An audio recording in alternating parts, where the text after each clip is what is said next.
the prize, I follow through. I'm unstoppable. Welcome to Charmingly Toxic, where Prosecco meets psychology.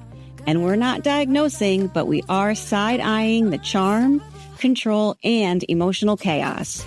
I'm Denise Caperso, licensed therapist and trauma specialist, here to unpack the toxic tropes from reality TV to real life with insight, humor, and zero judgment. Grab your glass and let's dive in.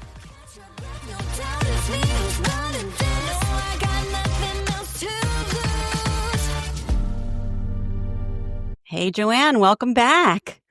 Hi, Denise. Glad to have you as my guest again to talk about Salt Lake City and Plathville. Very excited to be here.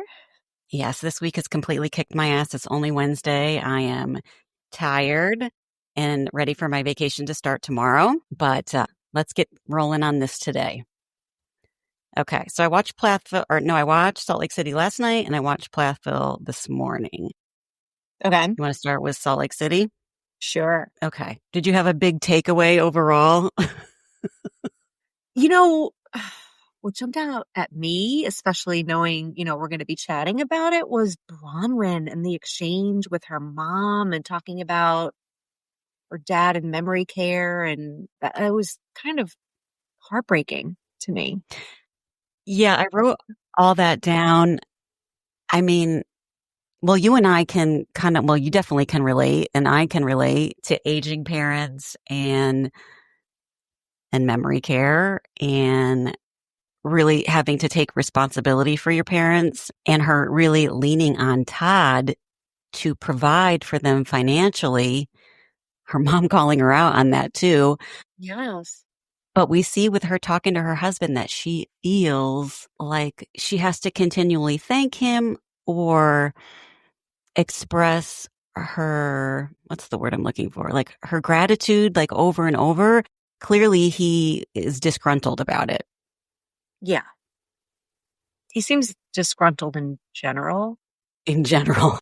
In life, which is why, man. You had a good life. But yeah. Anyway, that was like the sad takeaway. The funny takeaway. Lisa Barlow. She's just magnificent. I mean, again, full narcissist mode of let me make this huge deal, create a high impact dramatic lunch, as dramatic as I can to change the narrative, but we will get there. Okay. So if we just start with the Vita Tequila event where Lisa is just name dropping celebrities left and right. Hilarious. She has no shame and I love it. It's so great. She is such one of the perfect housewives, I think. The formula is there. So do you think these people drink Vita Tequila? Like as fast as I could write down, Steve Carell, Ramsey Youssef, Usher, Forrest Whitaker. Like that's a wide spectrum of different celebrities. She said on Watch What Happens Live, she has a movie coming out that she produced or something. I don't even know. I can't. So is she trying to say she's friends with these people? These people drink her alcohol. They're in her inner circle. I'm like, what are you trying to say here? Right. I really don't know. So then right after that, we cut to Bronwyn and Todd. And what I wrote immediately is Todd hates filming. He doesn't want to be on the show. It's so clear. And it's kind of like, I'm pacifying you with this. It's very condescending to her. Well, it's funny. I wrote down Todd's doing the bare minimum. But when they set it up, they said how he has changed because he saw how he spoke to her and how people reacted to it. And he changed for about, 90 seconds. Yeah, he was right. There's no change there. Yeah. Zero change. So she's saying that her mom has a brain tumor. Her mom seems cognitively pretty with it or on point with her comments.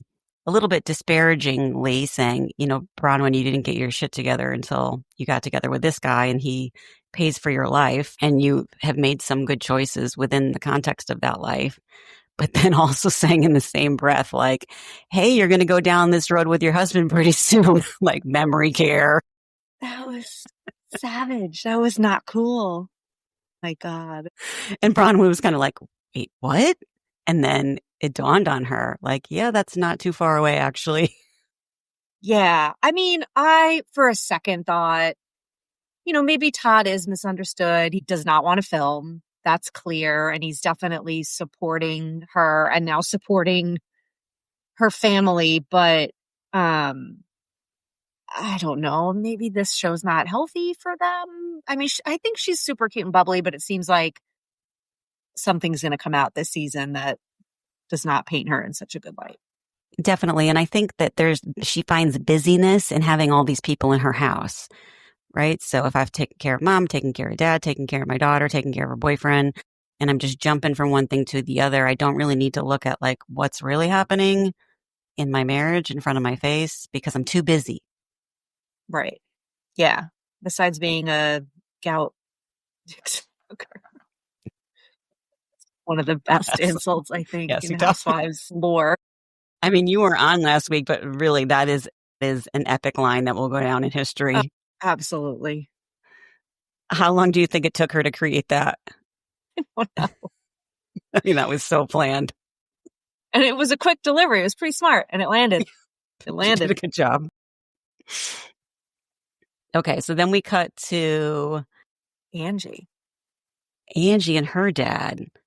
Yeah, that was sweet. Angie to me seems at least caring, maybe with just her family. I don't know, but I thought it was kind of heartwarming. You tell me your take. Yeah, that's a different side of her we're seeing, and I'm wondering if they're showing us this on purpose. There's She is center. this kind, loving family person at heart, but her daily life or what she shows on the show is the complete opposite, of being grounded. She seems really grounded when she's with her dad. And his story, oh my gosh, that was really World War II. Oh my gosh. And, she even says, my life is so different. What was she saying that she worries about, like when her next Botox treatment is or something? And Yeah. she can see like the huge difference between her dad's life and the minute, stupid things she focuses on. I wonder how much time, like in real life, she spends with him over there and how much of her life is in this fake world that she also seems to love. Well, I kind of tied it to how she acts with Mary because she's pretty nurturing to Mary and sort of treats her a Right. little bit the same way, like kind of takes care of her, not to the extreme, of course, but dotes on her. And what do you need, Mary? Come over here, Mary. It's not as muddy. Yeah, but she's not like that with anybody else. Mm-mm. So Well, they're all interesting. assholes. Yeah, true. I do feel bad that her daughter's name is Electra. Like, is that a Greek name? I know I they have to think name their kids so. certain things, but I guess if it's Greek, I'm down with it. But Electra in general. Yeah. Okay, so where do we go to next? Angie and Heather. Well, then Ooh, it goes back to Bronwyn and she kind of breaks down and says how she's sad that her dad only remembers the time in her life when she was a disappointment because she was pregnant and I'm only her daughter. And she was like lifting the mom up on a pedestal. I just was like, shoot, she's got really low self-esteem. I don't know. well, This is your also, area. she said there that she was a second-year student at BYU when she was 18. So she went to college early, right? Young. So she must have started college when she was 17. And then she gets pregnant and like brings all this shame on the family, gets kicked out of BYU. That is so much trauma. Yeah. I felt really bad for her. And that's where her mom was like giving her no credit either. Like, you were down this wrong path until you finally got it together with Todd. I mean, that was such a diss from her mom. Very not nice. Cruel. Yeah. Like, we didn't have any faith you'd turn around until you met this guy. I don't know. So no wonder she's like suffering in this marriage and feels like so low all the time. Yep. She's got no one lifting her up. Right? Nobody. And maybe she thought, I mean, did she really think that Lisa was like a true friend like that in the beginning when she came on the show? Or maybe That's how they made it seem.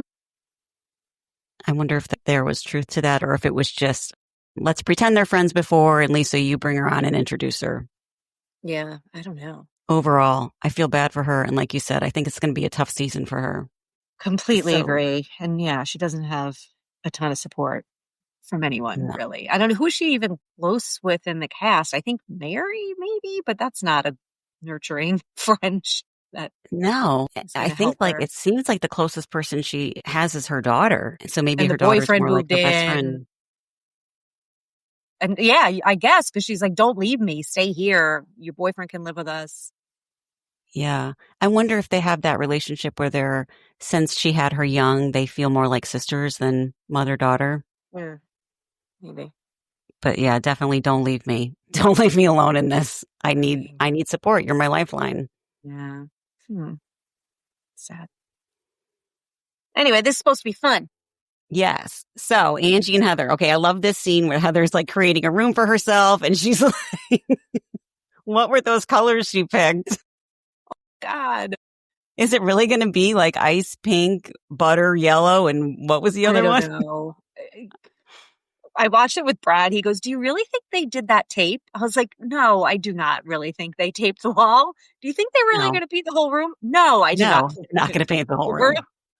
But I do like Heather being like, I'm claiming this room as my own. Like, you know, it's been a catch-all space for all of our stuff, for the kids' stuff, and now it's going to be just mine. I really liked that. Yeah, but she's an author. She's going to keep writing. So yeah, what did you think about? I kind of had a Sonia Morgan flashback when she's like, I do everything from my bed. I've read the last two books from my bed. I execute everything from my bed. I was like, oh yeah, there was Sonia. Remember her in that bed? Sonia, Paige DeSorbo. Yeah, You know what? If bed you can get it, energy. get it.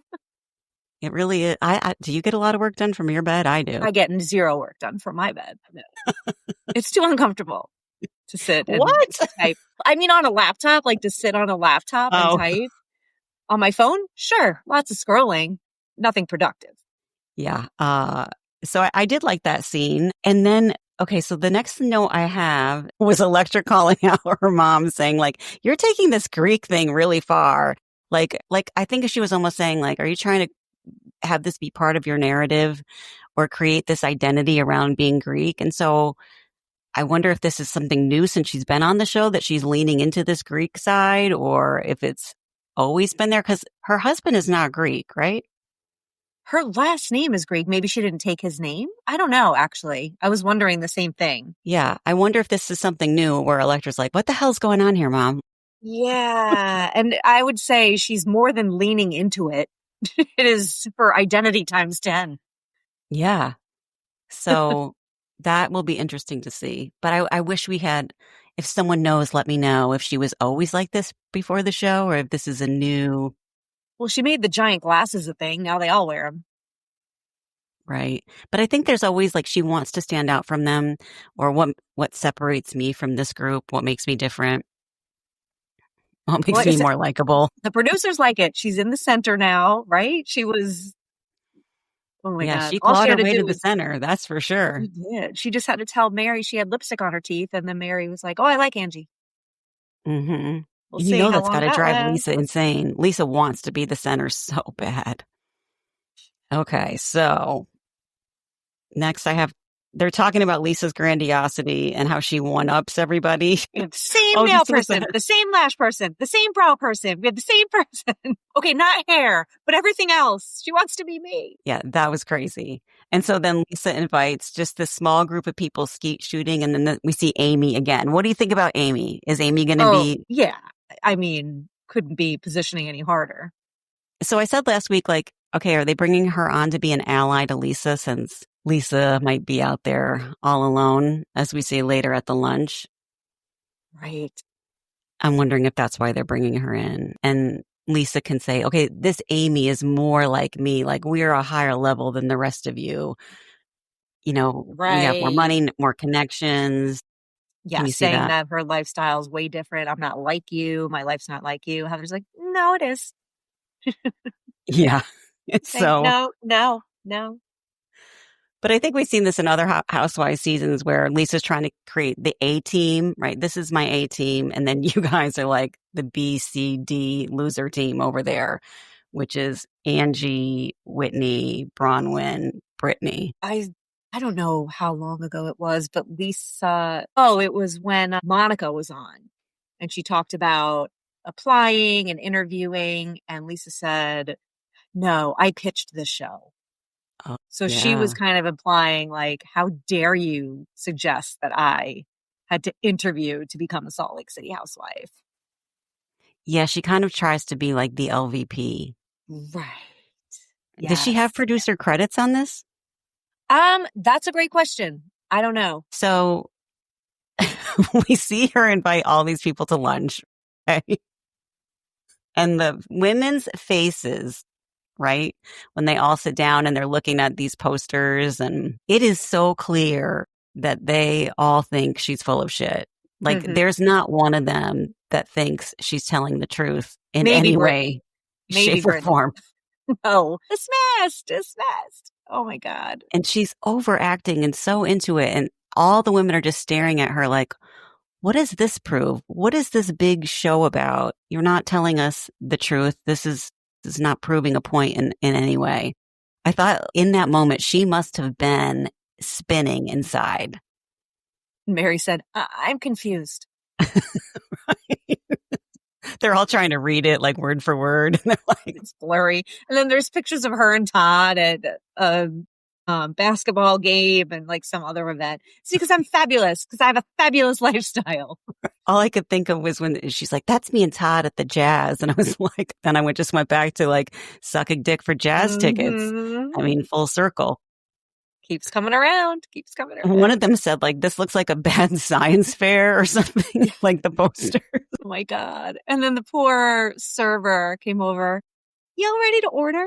Oh my gosh. I felt so bad for her because, production's like, go in there, get their order, go in there. And she was terrified. Poor thing. So then it all goes back again to sucking dick for money. Why can they not get past this? It's crazy to me. I don't know. Like You the said it, I think, slut-shaming. last week, that it's looked down upon in the Mormon community and I mean, have you ever been with a group of women out? married women like our age-ish. And it just comes up over and over again. I Like, don't that's understand. your insult? That's your go-to insult? I don't know. So both Whitney and Lisa completely losing their shit. So I think Lisa's completely losing her shit because she knows she does not have an ally around this particular lawsuit situation. And it was made crystal clear to her at that lunch that she didn't prove anything to anybody. And that's why she's spiraling. But why do you think Whitney's spiraling? Well, I don't really know. One thought is she's trying to stay relevant since her business tanked and she's going to need this housewife money. So she needs ongoing storylines to be carried season to season. Because Lisa's to me seemed genuine. Whitney's seemed performative, but I don't really know if that's just how she always is or if she's amping it up to try to stay relative on the show. Well, I think she's so desperate that she has to say, my storyline is my failed business, right? I have no other storyline. I have to make this my storyline and make it seem like I am this humble person who's coming back and saying, yeah, I failed. And this anger, real or fake, at Lisa, for Lisa never being truthful. I think Whitney's only being truthful because she knows this is the only storyline that can keep her another season. Well, I sound like Whitney. Whoa. I'm healing. It's my healing journey. So she should do a better job role playing and practicing to stand up to Lisa Barlow because Lisa did her narcissist thing, cutting in and shutting her up. And Whitney just went silent and couldn't go toe to toe with her. And I was like, you're not even trying. You got to try harder. If you want to do this and go toe to toe, less performative, be able to stand up to her because you know how she's going to react. And that's exactly what she's going to do to cut you down. Yeah, that was an uneven match. And it's easy to get Whitney flustered. Mm-hmm. So overall, at the end, I was like, okay, who has the power here? Well, definitely Lisa, because then we just go right to her on Watch What Happens Live, where she then can come on and say whatever narrative she wants to say. Now, I didn't watch What Happens Live. Did you? I did. And what was she saying? You know, in her very charming way, her hair, and even said, what was it? Keratis. What is the product? The treatment, the straightening treatment? Yeah. Can I touch it? It's like, yes. And she was on with some hockey player that I guess is known for his trash talk, and he knew all about the Salt Lake Housewives. It was a great matching. And she was the queen and the, first chair.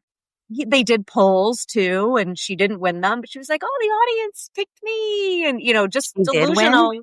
No, she didn't from the audience, but Oh. the studio audience was yelling in support of her, but the at-home audience was overwhelmingly against her.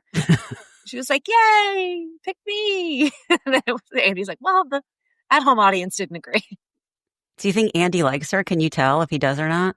It seems like he does. I think there's very few that he doesn't like, and you can absolutely tell. He definitely seemed to like her. I mean, she is great housewife material. Oh, gosh. She checks all the marks, but I'm ready to see her lose her shit this season, because there is a scene with her just crying her eyes out, and I can't wait till we get to that, because there's a part of me that wants to see like the real, true her somewhere underneath all of this BS performative stuff. Show us the real Lisa. I'm here for it. Underneath the threads. I didn't start season 1 from the beginning. I think I picked up when season 2 is when Jen Shaw got arrested, right? And then I remember texting you and you were like, oh, you need to watch it from the beginning. And so I never really got a take on Lisa. I guess it was just I have 6 lawyers, and she was freaking out. I thought, well, she's making this about her way too much. Why is she calling all 6 of her lawyers? And so I couldn't really figure her out, but I don't know. For her to get a villain edit, I think it's going to be pretty epic. But we couldn't really focus on her because Jen Shaw was so big. She was such a villain that we couldn't be like, oh, there's another one here too. Right. Meredith, Mary. Yeah, like it just, the Jen of it all. She's huge personality. Yeah, Lisa's probably like, bring Jen back. I can't stand this. I need to be liked at all times. It's killing her to not be in that liked favor. Seems like it. Were there previews? Oh no, it was to be continued, right? Yep. I hate that. I hate when they do that. I'm like, I still need previews, even if it's to be continued. Yeah, give me garbage filler stuff. Isn't every week to be continued anyway? I don't really get that. Yeah, that is true. Right? It's not a closed chapter. All right, so moving on to Plathville. Oh my God. Whoa.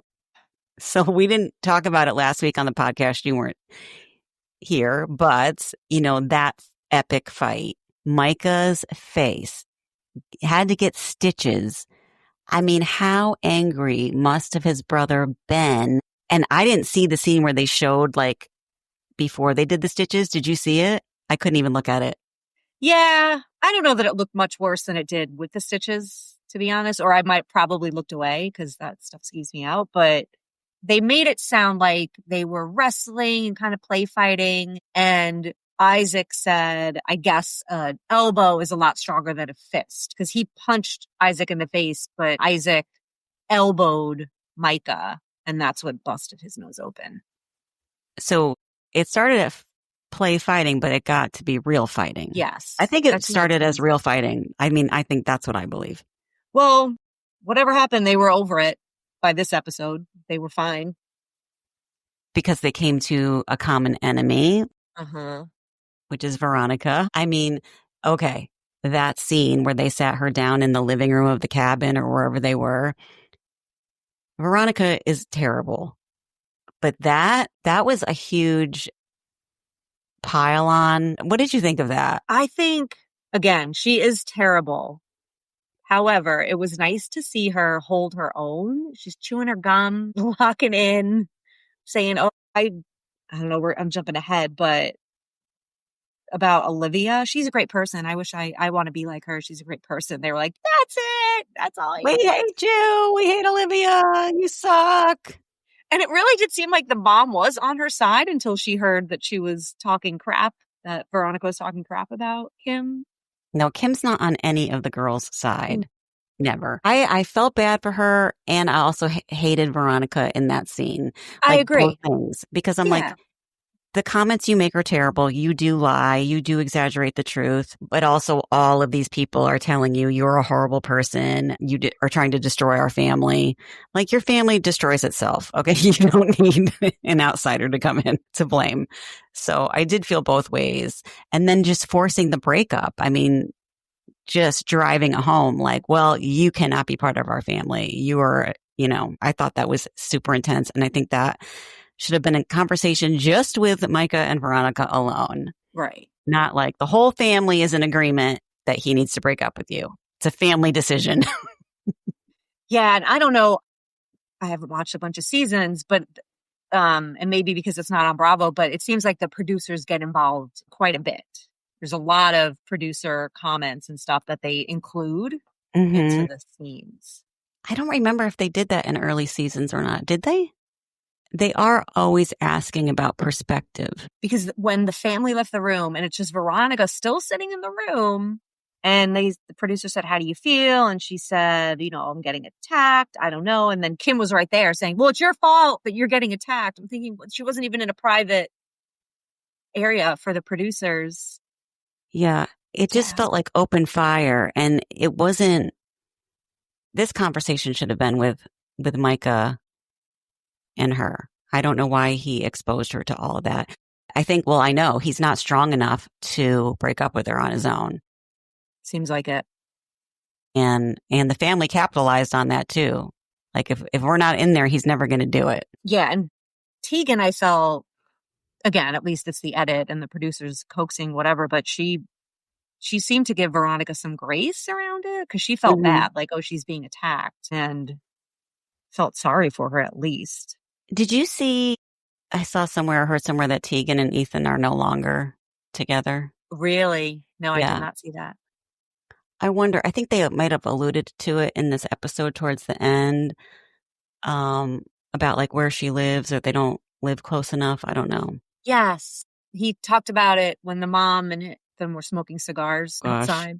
That we're going to get to that. I have a lot to say. All right. Yeah, she does not live near him. Okay, so one thing I really hated about this episode was all the metaphors. Veronica's chemistry metaphors were killing me. And they did them more than once. It was enough. One time was enough. Kept going with it. Like, I was like, okay, enough with this. And then the whole metaphor about like the controlled burn of the land. And I thought you were going to go to the sexual metaphors when Lydia and Zach FaceTimed Kim and Ethan. I wanted to vomit. Okay, so let's go back to when we first see Lydia and Zach in this episode, and the producers asking them about their wedding night. And Lydia's face was like utter disappointment, but she's not going to let that come out of her mouth. Did you see that?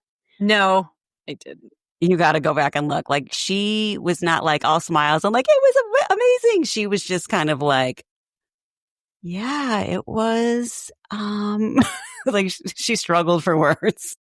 Oh my gosh. Well, I just wrote down, which was so icky, when Zach said something about the atmosphere and it was great. And he said something like, we had sex with the room. Yes. And during that whole thing, her face is not smiling. Her face is kind of like, yeah, you had what? Is that weird? Did I say that? Is that weird? Well, yeah, you have sex with your surroundings. No, yeah, you the don't whole say thing. It like that. First of all, I don't think they had sex. That's just my guess. And Lydia cannot be anything but truthful. And so she did not know how to respond. And that's why we see this face of hers like, I don't know how to get out of this question, especially when the pressure was so great from the entire family to have sex and they can't not talk about it. Okay, so let's get to Kim. Kim is sitting on her throne smoking a cigar. And she's still got the blanket on from the Veronica intervention. Right? This is like I said, it reminds me, like she thinks she's like a mafia don. Like, I'm the head of this household. Let's make big decisions and smoke cigars together. Ethan, me and you are like now the power duo. Now that I've got Put your belt Barry on, pull up your fanny pants. Like, why are his pants so high? That really bothers me. But she's like, now that I got Barry out of the picture, right? It's me and you, the authoritative head of this family, and who we're going to let in and who we're going to kick out. And we're in charge. I think she's the Dunham family or something. I just thought, this is Kim at her worst. So arrogant in that scene. Just the way she was sitting. And you know she smoked cigars before. Oh, yeah, because you're grossed out if you don't smoke cigars. Yeah, for real. But them both talking about, she's been in the process of divorce for 3 years and he's been in the process of divorce for how long? What he said, she almost acts like she was locked into this marriage with Barry against her will or something, or stuck in this marriage with him, when we all know that you were calling the shots the entire time. So I don't know why she's trying to create this narrative of like, now I'm free of Barry. Barry is like the most non-threatening, wimpy pushover. What do you think she's trying to say? I don't know. I didn't pick up on that. He's weird. She's weird. He's definitely weird. Make of these people. But I think she was the dominant one in the relationship. And so they said, they haven't agreed on a divorce, or they haven't come to divorce because they haven't agreed on division of property and assets. But I think that was also her probably wanting more than him. Yeah, that makes sense. But then a mediator solved it in one day, but they waited 3 years. Yeah, because I don't think Barry can stand up to her. I think he's like Micah. Oh. He just can't. That makes sense. Argue for himself of what's rightly his. It was weird too when they said, okay, we're going to sell the White House. Mm-hmm. So I'm thinking the White House is the one on the farm, but then she said she's going to put an RV or a camper on the property. So it was like, maybe they're dividing up the property and the house they're going to sell part of it. But then she's like, so me, Micah, Isaac, and Ethan can live here. And I was like, here she goes, creating this kingdom. Those poor boys. They want to get married. Do they not want to get married and start their own families and live on their own? I don't know. I think they just follow her around, her and Ethan, because they have so much power. Isaac seems stronger than Micah, though. What do you think? Oh, yeah. Hands down. But can you imagine all of them living on a compound, which is really what she's saying? I want a compound. Mm-hmm. With my 3 strong boys. Did you watch The Righteous Gemstones? Yes. Right? We all must live like on our huge mansions, lots apart from each other. I don't know. So then we switched to Ethan and Olivia. What did you think of this whole thing? What an asshole. He shows up 2 hours late. And she's like, I used to take it personal, but now I know that's just him. How did she not just leave? Well, I think she wants out. And yeah, I guess. And so I think it did cross her mind, I'll just leave. But she's like, no, I just got to get this over with once and for all. But I think it was a power play around time. He didn't want to sign the divorce papers, and then she pushed it out. And so he's like, okay, I'm going to make you wait. It's kind of like tit for tat. I am an Olivia fan. My guest next week is not an Olivia fan. But in this episode, I wasn't a huge fan of her. I don't have an opinion. I guess I didn't watch enough seasons with her. She seems like a great reality. She's better than Veronica. I think she's more poised. She can definitely articulate better. She made herself look, I don't want to say superior to Ethan in the scenario but she was like, I'm not going to let me get, I'm not going to get flustered. He's 2 hours late. This is how he is. I'm used to it. She had a lot of poise and grace, I thought, considering that he just totally disrespected her. And the producers too. Like hi, you're filming this is costing all of them money. You're just going to show up 2 hours late. I think clinically speaking, she's saying, I'm not going to let him get me dysregulated so that I look like a fool. I'm going to look like the calm one here. But he is so arrogant. It's weird because you play off, sometimes he looks like this young, innocent, I don't have an education, my emotional IQ is so low. And then other times he comes in like this white, dominant man. Yeah. Do you think the audience struggles with that at all, or they see? I don't know. I did. Because you're right. Because sometimes you're like, oh, he's like this tough, like gritty farm guy. And then other times he's throwing tables and peeling out onto the farm like a child. So I don't Yeah. know. I mean, she's way better off out of this relationship. That's clear. I think she was ahead of him and she wanted to experience life in the way that she did. And Kim was like, absolutely no, and pulled him back in. And then once they were separated, Kim was indoctrinating him with all the ways that Olivia was trying to tear the family apart and, ruin their bond with each other. But Olivia in this scene, I felt like, she likes the TV time. She Yeah. kind of knows that the audience sees her as smarter and she likes that and was maybe playing into that. And I didn't like how, she was there to get it resolved, but also kind of being a little bit difficult. I would have been just like, where's the paperwork? Let me sign it right now. Yeah. Not like, give me time, give me grace, give me space. Like, I don't need to make this decision fast on your time. Like, okay, who cares at this point? Just get rid of this family, sign, and get the hell out of there. Yeah. She must have a contract for more episodes or something. Yeah, maybe. Like, there's something that was missing there that just didn't, I don't know, I didn't like. Yeah, I agree. I wrote down 2 questions for you. One, do you think Veronica and Olivia are lying, or is the Plath family lying, or is there just a little bit of both? So I think the Plath family has been lying since the get-go. Veronica, like I said, I think she's a plant and she's a liar. So I think she does make shit up because I think she wanted to be cast as the new Olivia. And Olivia can run circles around this girl. Oh my God. She just doesn't, this is what she wanted. This is the role that she wanted. And the family shut it down so fast. They're a hard team to play against. They're a family cult. One man cannot do it alone. They're going to destroy you. And I think, that was her goal. I'm going to come in. I'm going to be the next Olivia. And like I said, I think maybe production even cast her. Yeah. Well, she said she lied and said they left her on the side of the road. Veronica said that. She said they were abusing animals. She said there's incest in the family. Okay. So the abusing animals, I think, is a lie. Incest in the family.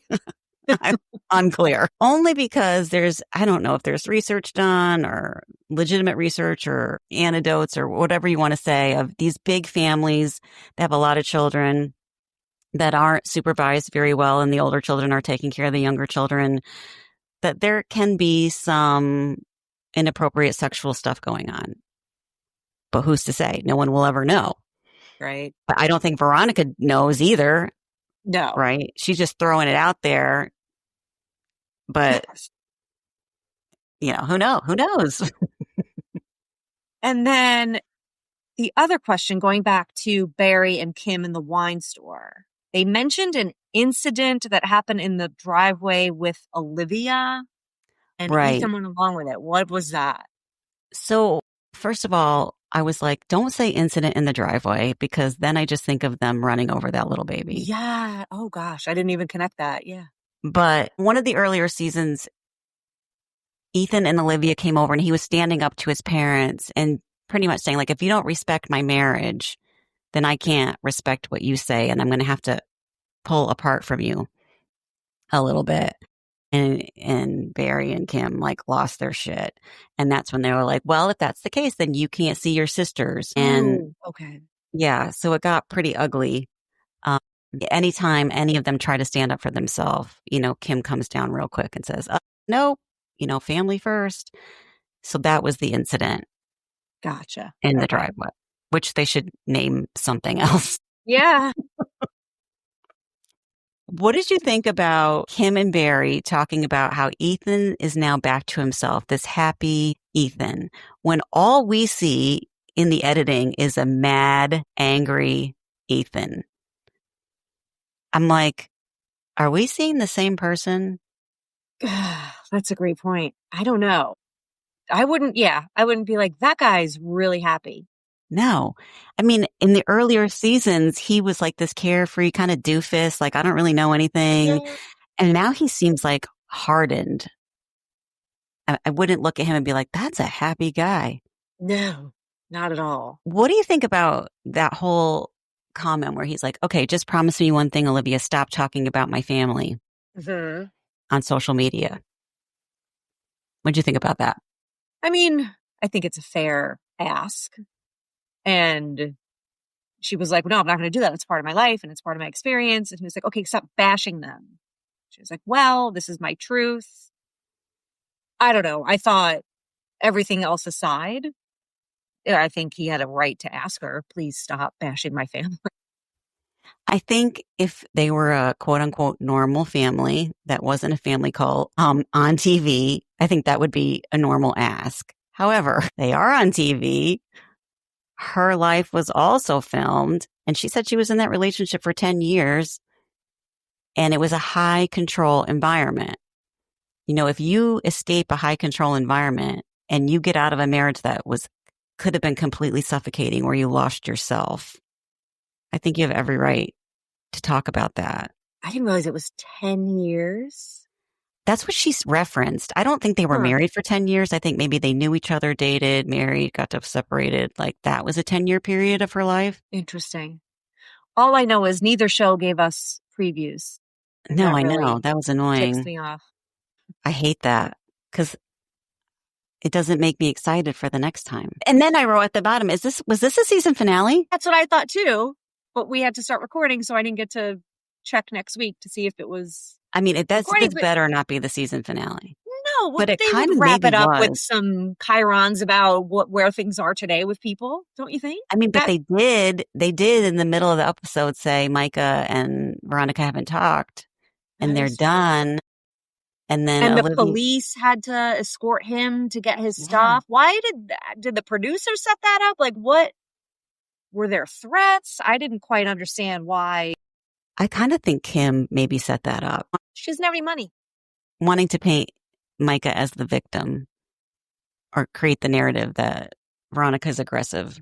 I don't know. It could have been the season finale because what's her name? Lydia is off in Germany for a month with him. And they both talked about the finalization of the divorce. So that was a pretty anticlimactic. I don't know what I'm going to do without watching them now. Yeah, I know. I got really into it. I don't know. But like I said, I have a guest on next week who's going to come on, and she has a very different view of the Plath than what she thinks of Olivia and Kim. So we'll see what she has to say. But after that, we should be heading into Real Housewives of Rhode Island, right? What did we say the premiere date was? I think it's Southern Charm isn't until next year. Okay. Or no, maybe that was Top Chef. I don't know. There's too many shows, Denise. Well, Potomac is coming out. Watch Potomac. Well, girl. I know. Yeah, it depends. Some seasons I watch, some seasons I don't. It just depends. But I am going to watch the season because if Karen's back, I'm watching. Oh, God, that's going to be definitely fabulous. Watching. But I thought, and they might have changed it because I haven't heard anything since, that the rollout of Rhode Island was mid-October, but I haven't seen any previews. So that might be on ice. I don't know. And then did you hear anything? Oh, can we talk quick about Teresa Giudice on Special Forces and Brittany? Oh, God. Did you watch it? Okay. I can't watch that show because I know it's so abusive. Yes. But I do watch clips. Okay. And so I did see something where Jax predicted Brittany would leave first. And, you know, I don't blame her because I would not want to go through any of that. But I think you had told me that if you show up, like you get a certain amount of money just for showing up. Did I? If I did, I don't Maybe remember. Somebody else. Like just for showing up to episode 1, you get a certain amount of money, and you know that's money in the bank. So I could see that. And you're going to show up totally out of shape, totally unprepared, thinking they're definitely going to keep us in. There'll be a green room. Like, no, that's not happening here. No, I think that they know it at this point because what is this, season 3 or 4? Maybe they don't believe it. I don't know, but please, Brittany, like. Do a little training. No, I think she said, I'm going to show up for 1 episode. I'm going to take the money and leave. Which, smart on her part. I mean, it's more, you know. I know. I guess it's the spite of the Jax of it all, but. I think like Teresa, knows how hard it is. And I think she's just desperate for a paycheck. Did you see the clip where they were cruel to her and they were like, you're on toilet duty. And she says to the groups, if any of you have to go poops, let me know because I have to clean it. Like she embraced it. And I was like, go Teresa. I was kind of excited about that. I think that she thought like, I've been to prison. I can handle this. But also, I've also lived with Joe Giudice for a very long time. And he's talked to me so badly. So I can also handle this. Yep. Why was she wearing her hair extensions though on the show? Like, why do you have to show up in They wear their lashes and all full of it. glam? So, yeah, the I don't know. producers tell them like you have to do that. Like, I don't maybe? know, or I don't think they tell them they have to do it, but they must allow them time to do it. Because I remember Kenya Moore had her lashes like her gigantic. Let's send hair and makeup in. Okay, now roll in the mud. So Gia was on it? How long did she last? Is she still on? I think she was still on. I think her and Teresa were still on, but I read something that Gia may have left before Teresa. They separated them at first. So and I don't know why they were a couple. I didn't know, like some people were not a couple, but you know what I mean? Like in there together. I don't think Brittany had someone. So I don't know why some did and some didn't. I was like half watching it. I think, okay, so there's two things with that. One is like Dancing with the Stars, right? I want my name to be out there. I want to stay relevant. I'm addicted to that. But the second thing is I'm desperate for money. Yeah. And I think the second one is what brought Teresa and Gia on. Because I feel like Gia has to help Teresa pay all these bills or what's going down with Louis and all of that. You know, Teresa knows I have to hustle to stay ahead of this. And she always has, honestly. What do you think about Denise Richards' husband, estranged husband, suggesting that she had an affair with one of the Special Forces hosts? Or not hosts, just sergeants, whatever. Probably. I mean, I think that's why he got together with her, because she is free like that. And so now he tries to use it against her. I think it might have been part of their marriage and it was okay, but now he's trying to, make her feel embarrassed or ashamed about it. Yeah. I don't like that guy. He's a horrible person. Seems like it. Yeah. What about Charlie Sheen? Oh, I talked about that last week. Did you watch? I know. I didn't. I started, but I didn't get through. All right. Well, when you get through, let's talk because I had a lot of thoughts on that. All right. So I'll see you in 2 weeks. Sounds good. All right. See you then. All right. Cheers. Cheers. Bye-bye. I hope you enjoyed this episode of Charmingly Toxic with me, your host, Denise Capurso. Be sure to like, subscribe, and pass on to your fellow reality TV junkies. You can connect with me on Instagram at Denise_support coach and on Facebook at Denise Capurso Counseling and Coaching. This podcast is for entertainment and educational purposes only. While I am a licensed therapist, I'm not diagnosing anyone for therapeutic purposes, and these are not my clients. Expect sarcasm, snark, and a few clinical insights woven in. I talk about toxic relationships, power dynamics, and emotional safety, but this is not therapy, treatment, or a substitute for professional care. If you're looking for support, please consult a qualified mental health provider. If you're here for validation, insight, and a little side eye, welcome.